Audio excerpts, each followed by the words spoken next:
Hello friends, welcome to my channel. आज आपण म्हणजे घरच्या घरी आपण शिवण क्लास जो आहे, कारण आता हे जे आपण यूट्यूबवर बघतो तर हे क्लासला जाण्याची गरज पडत नाही. आपण प्रत्येक एक बेसिकपासून घरच्या घरी आपण शिवण क्लास जो आहे तो करू शकतो. आता खूप सोप्या पद्धतीने मी तुम्हाला सांगितलेलं पण आहे आणि परतही तुम्हाला सांगणार आहे की कशा पद्धतीने आपल्याला हे ब्लाऊजचे मापं काढायचे असतात, कशा पद्धतीने किती वाढवायचे असतात. तर खूप सोप्या पद्धतीने हा बेसिक व्हिडिओ मी परत टाकणार आहे, कारण खूप काही म्हणजे ज्यावेळेस आपल्या कमेंट्स येतात त्यामध्ये खूप साऱ्या कमेंट्समध्ये विचारलं जातं की हे कशा पद्धतीने वाढवायचं किंवा याच्यामध्ये किती मिळवायचे. तर मी तुम्हाला हा बेसिक व्हिडिओ जो आहे तो परत मी तुम्हाला सांगते. आता हे बघा, ज्यावेळेस आपण ब्लाऊजची, कारण घरच्या घरी आपण हे खूप व्यवस्थित, कारण आपण जर व्यवस्थित व्हिडिओ पूर्णपणे जर बघितला तर पूर्ण तुमच्या लक्षात येऊन जाईल की कशा पद्धतीने ब्लाऊजची कटिंग करायची आहे.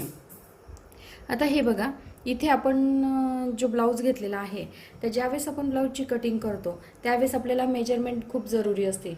कारण ज्यावेळेस आपण कटिंग करतो पण मेजरमेंट जर चुकली तर आपली कटिंग पण चुकते आणि आपले शिवण पण त्यामध्ये कमी जास्त होऊ शकतं. त्यासाठी आपल्याला याची जे मापं जी असतात ती पण खूप व्यवस्थित रित्या घ्यावे लागतात. आता जर आपण हे बेसिक मी तुम्हाला सांगते की ते छातीमध्ये किती मिळवायचं, उंचीमध्ये किती मिळवायचं, मापं कशी घ्यायची, हे ब्लाऊजचे जे डिटेल्स आहेत ते पूर्ण सांगते, म्हणजे तुम्हाला सुरुवातीला लक्षात येऊन जाईल. पहिलं म्हणजे ज्यावेळेस आपण जर शिवण क्लास करायचं असेल, जर तुम्हाला सरळ टिपा मारता येत असेल तर तुम्ही डायरेक्ट ब्लाऊजवर कटिंग घेतली तरी चालून जाते. पण ज्यावेळेस तुम्हाला टिप पण व्यवस्थित येत नाही, मशीनमध्ये दोरा कसा टाकायचा तो पण लक्षात येत नाही, तर तुम्हाला हे बेसिक एकदम मशीनमध्ये दोरा कसा टाकायचा, सरळ ज्या टिपा असतात, कारण सरळ टिपा जर असल्या तरच आपली ब्लाऊजची फिनिशिंग जी आहे किंवा जे काही तुम्ही शिवताल त्याची फिनिशिंग जी आहे ती व्यवस्थित येऊ शकते. आणि जर तुम्ही व्यवस्थित, तुम्हाला जर पूर्णपणे अशा टिपा व्यवस्थित येत असतील किंवा थोडंफार शिवण येत असेल, मग तुम्ही डायरेक्ट जर ब्लाऊजची कटिंग घेतली तर तुम्हाला ती जमू शकते. आता काय होतं, ब्लाऊज तर घेतल्यानंतर जे नवीन शिकणारे असतात त्यांना शोल्डर कोणतं, मोंढा कोणता, छातीचं माप, कमरेचं माप, तर ह्या कटोरीचं माप, ह्या गोष्टी लक्षात येत नाही. तर त्या मी पहिला तुम्हाला बेसिक ह्यामध्ये सांगणार आहे. आता ही जी असते ही आपली उंची असते, ब्लाऊजची जी असते ती पूर्ण उंची असते. आता आपण फ्रंट साईडने उंची मोजत नसतो, आपण बॅक साईडने उंची मोजत असतो. हा झाला उंची. आता हे जे आहे हे आपलं छातीचा चौथा भाग निघत असतो. इथपासून ते इथपर्यंत जर मोजलं तर हा छातीचा हाफ आपला निघत असतो आणि याच्या डबल जर केलं तर पूर्ण छातीचे माप निघत असतात. तर आपण काय करतो, सोप्या पद्धतीने घेत असतो, छातीचा चौथा भाग घेत असतो. छातीचा चौथा भाग हा झाला छातीचा चौथा भाग, जेवढा पूर्ण आपल्या छातीचे माप असेल. कारण अंगावर जर माप घेतलं त्यामध्ये आपल्याला एक्स्ट्रा मिळवावं लागतं आणि त्यानंतर एक्स्ट्रा मार्जिन घ्यावं लागतं. पण ज्यावेळेस आपण ब्लाऊजवर माप घेतो त्यावेळेस आपला हा छातीचा चौथा भाग काढायचा असतो आणि त्यामध्ये आपल्याला 1.5 इंच मिळवायचे असतात. आता हे जे आहे हे आपलं शोल्डर असतं, म्हणजे ह्या बाही जी जॉईंट केलेली आहे इथपासून इथपर्यंत आपलं हे शोल्डर असतं. आणि हा जो आहे हा फ्रंट साईडचा नेक आहे, पाठीमागच्या साईडला हा पाठीमागचा नेक असतो.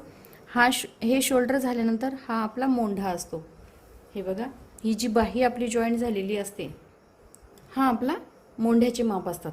आता हे मोंढ्याचे माप असल्यानंतर हे जे आहे हे स्लीवचा दंडघेर, हे जे आहे ह्या स्लीवचा आपला दंडघेर आहे. आणि ही जी आहे ही आपली क्रॉसपट्टी. आता ही क्रॉसपट्टीवर जी कटोरी आपली जॉईंट झालेली आहे, ही जी कटोरी आपली जॉईंट झालेली आहे इथपासून, हे बघा इथे आपले जे कटोरीचे माप असे गोल राऊंडमध्ये आलेलं आहे ते एवढंच कटोरीचं माप आपल्याला घ्यायचं आहे. म्हणजे हे आपलं कटोरीचं माप, इथपासून इथपर्यंत जे असतं तर टक्सचं माप असतं. आता ही उंची झाली, हा छातीचा चौथा भाग झाला, हा कमरेचा चौथा भाग. आता पूर्ण अर्ध हे इथपासून इथपर्यंत जर मोजलं तर हा कमरेचा हाफ निघत असतो, अर्धा भाग निघत असतो. आणि याचा डबल जर केला, बॅक साईड आणि फ्रंट साईड ही पूर्ण जर मोजली तर पूर्ण कमराचे माप निघत असते. आपण सोप्या पद्धतीने काय करतो, जसं छातीचा चौथा भाग इथे घेतो, इथे छातीचा चौथा भाग घेतो, तसंच इथं कमरेचा पण चौथा भाग घेत असतो. कटोरीचा पार्ट जो आहे तो इथल्या क्रॉसपट्टी जी आहे इथपर्यंत मोजत असतो. हा झाला आपला मोंढ्याचा भाग, हा आपला दंडघेर, आणि हे आपले शोल्डर, हा फ्रंट साईडचा नेक. आता हे जे आहे ही बॅक साईडची उंची मोजायची आणि हितपासून इथपर्यंत जे आहे हा बॅक साईडचा गळा मोजायचा. तर एवढे जर मापं घेतली तर तुम्ही ब्लाऊजची कटिंग जी आहे ती व्यवस्थित करू शकता. किंवा एवढी मापं जर कळाली, किमान जसे नवीन शिकणारे जे असतात त्यांना थोडंसं शोल्डर कोणतं, मोंढा कोणता त्यामध्ये कन्फ्यूज होतात. त्यासाठी मी हे तुम्हाला बेसिक सांगितलेलं आहे की शोल्डर कोणतं, मोंढा कोणता, छातीचा चौथा भाग कुठं असतो, कमरेचा चौथा भाग कसा असतो आणि क्रॉसपट्टी कोणती, हा कटोरीचा पार्ट, हा कटोरीच्या साईडचा पार्ट, ही आपली स्लीव्ज आहे, हे शोल्डरचे माप, हा आपला फ्रंट साईडचा गळा. खूप सोपे. जसे ब्लाऊजचे 5 पार्ट असतात कसे, एक हा बॅक साईडचा हा जो असते, ही जी बॅक साईड असते हा एक पार्ट असतो, हे फ्रंट साईडचा जे साईडचा पार्ट असतो हा दुसरा पार्ट असतो, हा कटोरीचा पार्ट आहे तो 3, हा क्रॉसपट्टी जी आहे ती 4 आणि स्लीव्ज जी आहे ती 5. असे कटोरी ब्लाऊजचे 5 पार्ट निघत असतात. तर हे 5 पार्ट जर तुम्ही लक्षात ठेवले तर तुम्हाला कुठलीच अडचण येणार नाही. आणि कशा पद्धतीने काढायचे आहे ते पण मी तुम्हाला प्रत्येक व्हिडिओमध्ये अगदी स्पेशल एक व्हिडिओ बनवून पण मी टाकलेला आहे, पूर्ण व्हिडिओ पण टाकलेला आहे. आणि जे पण ज्यांना समजलं नाही, कमेंट्स बॉक्समध्ये ज्यावेळेस कमेंट्समध्ये विचारलं जातं त्या पद्धतीने मी परतही व्हिडिओ बनवून त्याच्यावर टाकत असते. आता तुम्हाला ह्या ब्लाऊजमध्ये जसं बेसिक मी ह्या सगळ्या गोष्टी सांगितल्या की आपण घरच्या घरी शिवण क्लास हा शिकू शकतो. तर तो कशा पद्धतीने, तर याच्यात मी बेसिक सांगितलेलं आहे की ब्लाऊजची उंची कशी, छातीचे मापं कसे, हे पूर्ण ब्लाऊजचं एक मेजरमेंट सांगितलेले आहे. आता आपल्याला मापं जर घ्यायची असेल तर आपण कशा पद्धतीने घेतो आणि याच्यामध्ये किती वाढवायचं आहे हे पण मी तुम्हाला सांगते. खूप सोप्या पद्धतीने आपण हे ब्लाऊजचे माप घेणार आहोत. आता हे जे शोल्डर असतं, शोल्डरपासून आपल्याला पहिले याची पूर्ण उंची मोजायची असते. आपण फ्रंट साईडला उंची नाही मोजत, कारण फ्रंट साईड जो टक्स पॉईंट असतो त्यामुळे ब्लाऊज जो आहे तो खूप ओढल्या गेल्यानंतर त्याची उंची जी आहे ती जास्त निघत असते. ही जी बॅक साईड असते तर इथे बॅक साईडला आपण सरळ थोडासा ब्लाऊज असा ओढून धरायचा आणि आपली उंची काढायची. तर इथे आपल्याला परफेक्ट उंची निघते. तर 13.5 इंच आपली उंची येते. त्यानंतर हा 9 इंचाचा आपला गळा येत आहे. ही जी बॅक साईड आहे इथे आपण ही पायपिंग जी आहे इथे आपल्याला 9 इंचाचा गळा येतो. आता हे बॅक साईडचे 2च आपल्याला मोजावे लागतात. दुसरं म्हणजे हे बघा, इथे आपल्याला छातीचा चौथा भाग मोजायचा आहे. आता छातीचा चौथा भाग, आता काय होतं हे बघा, अशा पद्धतीने. आता छातीचा चौथा भाग आहे आपला 10 इंच. 10 इंच आपला हा छातीचा चौथा भाग निघतो. त्यानंतर कमरेचा चौथा भाग 8.5 इंच. कमरेचा आपल्याला चौथा भाग 8.5 इंच आलं. त्यानंतर कटोरीचे माप घ्यायचे. कटोरीचे माप आहे आपले 5.25 इंच. जेवढं येतं तेवढंच घ्यायचं, जास्त नाही घ्यायचं, कारण आपण कटोरीचा पार्ट जो आहे तो परत दुसऱ्या याच्यावर वाढवत असतो. तर हा 5.25 इंच याचे माप येतात कटोरीचे. त्यानंतर हे गळ्याचे माप घ्यायचे. असे जर गळ्याचे माप घेतले तर ते 5.5 इंच येतात. आणि जिथे कटोरी जॉईंट होते तिथपर्यंत जर घेतलं तर आपलं 4 इंच येतं. जेवढं माप येत असेल त्यामध्ये आपल्याला 1.25 इंच मिळवायचे आहे.